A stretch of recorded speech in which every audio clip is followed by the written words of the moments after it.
రైతులు అలాంటి వాళ్ళు ఎవరైనా ఉంటే వాళ్ళకు తప్పకుండా కేంద్ర ప్రభుత్వం బీజేపీ న్యాయం చేస్తుందని చెప్పేసి మేము భావిస్తా ఉన్నాం. తప్పకుండా రైతులకు మార్కెట్ ధర ప్రకారంగా ఇప్పుడున్నటువంటి ధరకు 3 times ఎక్కువ ఇచ్చేసి వాళ్ళ దగ్గర భూములు తీసుకొని వాళ్ళకి న్యాయం చేస్తారు.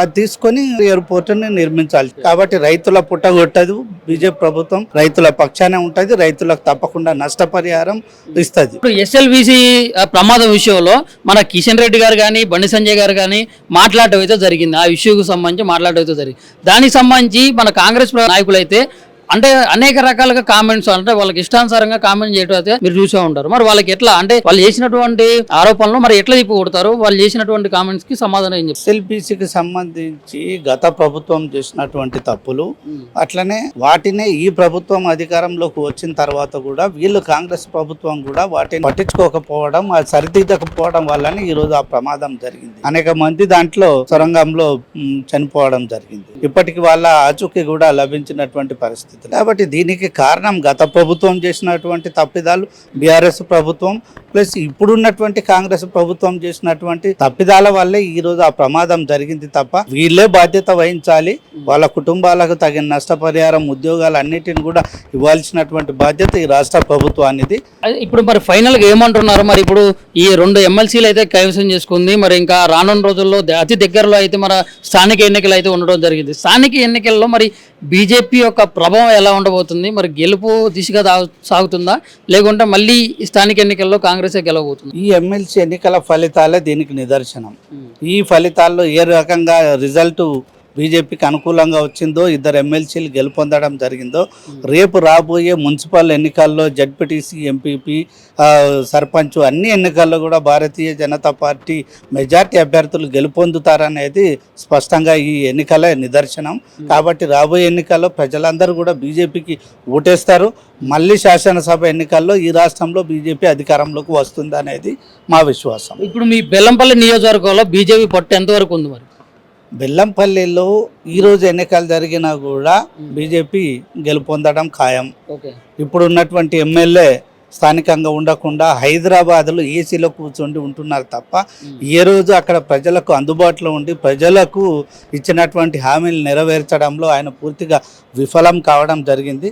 కాబట్టి గతంలో పనిచేసినటువంటి ఎమ్మెల్యేలు కావచ్చు, ఇప్పుడున్నటువంటి ఎమ్మెల్యే కావచ్చు, వీళ్ళు ప్రజల బాధలు పట్టించుకోవట్లేదు, ప్రజలకు అందుబాటులో ఉండట్లేదు. కాబట్టి ఈరోజు బీజేపీ మేము ప్రజలకు అందుబాటులో ఉండి ప్రజల పక్షాన పోరాటాలు చేస్తూ ఉన్నాం. కాబట్టి తప్పకుండా ఈరోజు ప్రజలు బీజేపీ కావాలని చెప్పేసి కోరుకుంటా ఉన్నారు.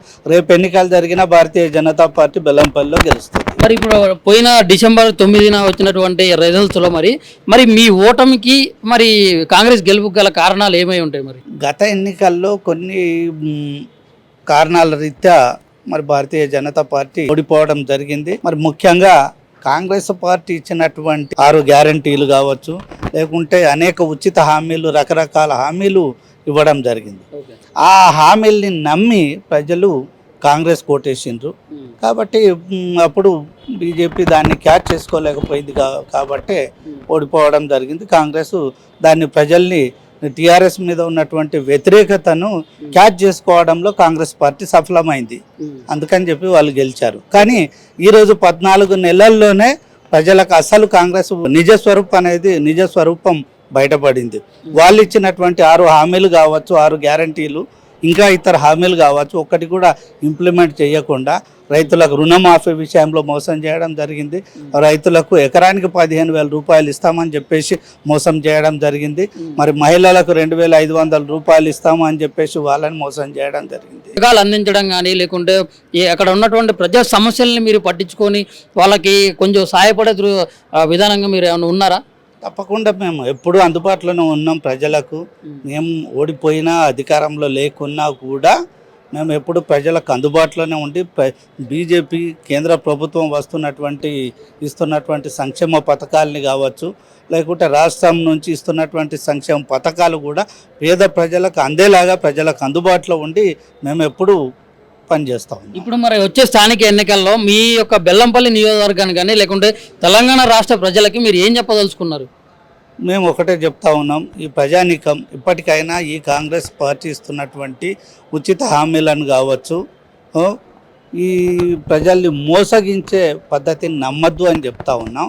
మీరు మోసపోకుండా ఈ ప్రభుత్వం యొక్క అసలు నిజ స్వరూపాన్ని మీరు తెలుసుకొని భారతీయ జనతా పార్టీకి ఓటేసేసి గెలిపించాలని చెప్పేసి విజ్ఞప్తి చేస్తాం.